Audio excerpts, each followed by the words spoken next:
ചന്ദ്രയാൻ ദൗത്യങ്ങളിൽ ചരിത്രപരമായ ഒരു സാങ്കേതിക മുന്നേറ്റത്തിനൊരുങ്ങി ഇന്ത്യൻ ബഹിരാകാശ ഗവേഷണ സംഘടന. ഭാവി ചന്ദ്രപര്യവേക്ഷണ ദൗത്യങ്ങളിൽ ഉൾപ്പെടുത്തുന്ന ലാൻഡർ പേടകങ്ങളുടെ പ്രവർത്തന ആയുസ് ഗണ്യമായി വർദ്ധിപ്പിക്കുന്നതിനായി ആണവോർജ സാങ്കേതിക വിദ്യ ഉപയോഗിക്കാൻ ISRO പദ്ധതിയിടുന്നു. ലാൻഡറിന്റെ ആയുസ് 200 ദിവസത്തോളമായി ഉയർത്താൻ ലക്ഷ്യമിട്ടുള്ള ഈ പദ്ധതി കേന്ദ്ര ആണവോർജ വകുപ്പുമായി ചേർന്നാണ് ISRO യാഥാർത്ഥ്യമാക്കുന്നത്.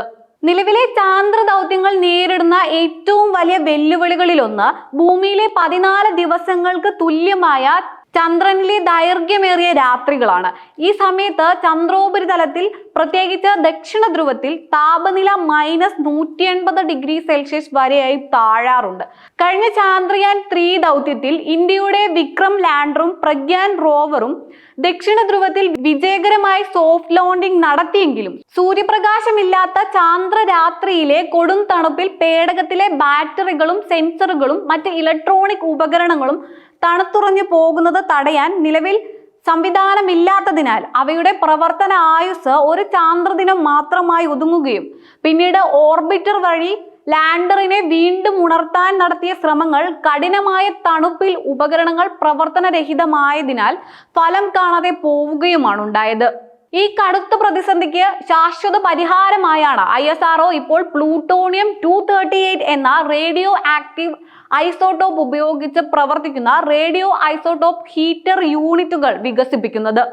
പ്ലൂട്ടോണിയം 238 വിഘടിക്കുമ്പോൾ സ്വാഭാവികമായി വലിയ തോതിൽ പുറന്തള്ളപ്പെടുന്ന താപോർജം ലാൻഡറിനുള്ളിലെ പ്രധാന ഭാഗങ്ങളിലേക്ക് എത്തിച്ച് ബാറ്ററികളെയും മറ്റ് സങ്കീർണ ഉപകരണങ്ങളെയും ചൂടാക്കി നിലനിർത്തുകയാണ് ഇതിന്റെ പ്രവർത്തന രീതി.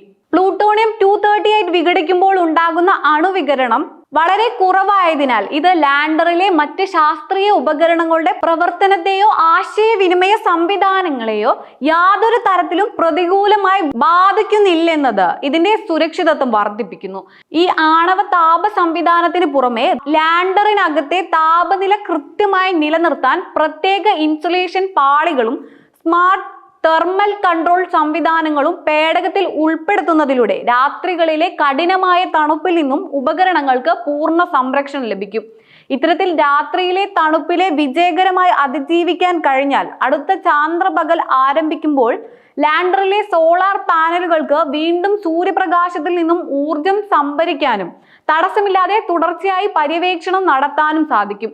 ലാൻഡറുകളുടെ പ്രവർത്തന കാലാവധി 20 ദിവസത്തോളമായി ഉയരുന്നതോടെ ചന്ദ്രനിലെ ഒന്നിലധികം രാത്രികളെയും പകലുകളെയും അതിജീവിച്ച് കൂടുതൽ ശാസ്ത്രീയ വിവരങ്ങൾ ശേഖരിക്കാൻ ഇന്ത്യക്ക് സാധിക്കുമെന്നത് മാത്രമല്ല, ബഹിരാകാശ ഗവേഷണ രംഗത്ത് ആണവോർജം ഫലപ്രദമായി ഉപയോഗിക്കുന്ന മുൻനിര രാജ്യങ്ങളുടെ പട്ടികയിലേക്ക് ഇന്ത്യയും ഉയരുമെന്നത് ഈ പദ്ധതിയുടെ വലിയൊരു ആഗോള നേട്ടമാണ്.